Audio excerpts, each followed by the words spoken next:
આંકલાવના ધારાસભ્ય અને ગુજરાત કોંગ્રેસના પૂર્વ પ્રમુખ અમિત ચાવડાએ વિધાનસભામાં પક્ષના નેતા તરીકે પદભાર સંભાળ્યો છે। વિધાનસભામાં કોંગ્રેસ પક્ષના કાર્યાલય ખાતે પૂજા વિધિ કરી હતી। આ તરફ ગુજરાત સરકાર કોંગ્રેસને વિપક્ષના નેતાનું પદ આપવા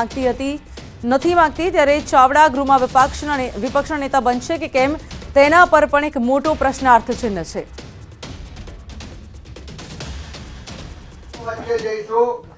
લોકોને શું તકલીફો છે, લોકોના શું પ્રશ્નો છે, લોકોને સરકાર પ્રત્યેથી ક્યાં અન્યાય અને અત્યાચાર થાય છે, ક્યાં ભ્રષ્ટાચાર થાય છે, ક્યાંય કોઈનો સંવૈધાનિક અધિકાર છીનવવાની કોઈ રીતિ કે વહીવટ થાય છે, તો એની સામે અવાજ બનવાનું કામ પણ આપણે આવનારા દિવસમાં કરવાના છે। અને આપ સૌને એ પણ વિનંતી છે કે આ 17 વિધાનસભાના ચૂંટાયેલા સભ્યો ये तो गृह में तमारो अवाज बनवानु काम करशे,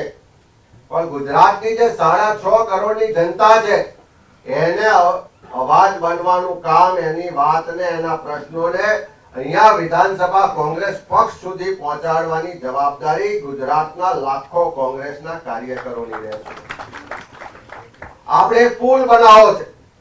के कोई पण गाम होय, गली होय के घर होय,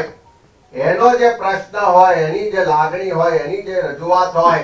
एने विधानसभा कांग्रेस पक्षना कार्यालय सुधी पहोंचाडीए अने ज्यारे ज्यारे विधानसभानुं सत्र मळे त्यारे विधानसभा कांग्रेस पक्ष ए लोकोनी जे वात छे एने विधानसभामां बुलंदीथी रजू करे।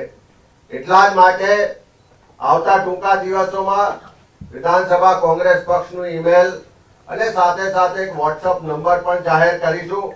જેના પર આખા ગુજરાતમાંથી કોંગ્રેસનો કોઈ પણ કાર્યકર હોય કાં તો કોઈ પણ નાગરિક હોય એ પોતાની રજૂઆત સીધી અહીંયા પહોંચાડી પણ શકશે અને તમારા માધ્યમથી પણ અહીંયા પહોંચશે।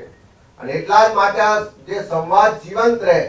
જે સંપર્ક જીવંત રહે, એટલા માટે દર મંગળવારે વર્ષોથી જે આપણી પરંપરા રહી છે એ મુજબ કોઈ પણ જાતની અપોઇન્ટમેન્ટ કે કોઈ પણ જાતનો સમય લીધા સિવાય કોઈને પણ ગુજરાતના નાગરિકને પોતાની વાત લઈને અહીં આવવું હોય તો વિધાનસભા કોંગ્રેસ પક્ષના દરવાજા એના માટે ખુલ્લા છે। આપણા તમામ વરિષ્ઠ આગેવાનો હાજર રહી અને એના માટેની જે પણ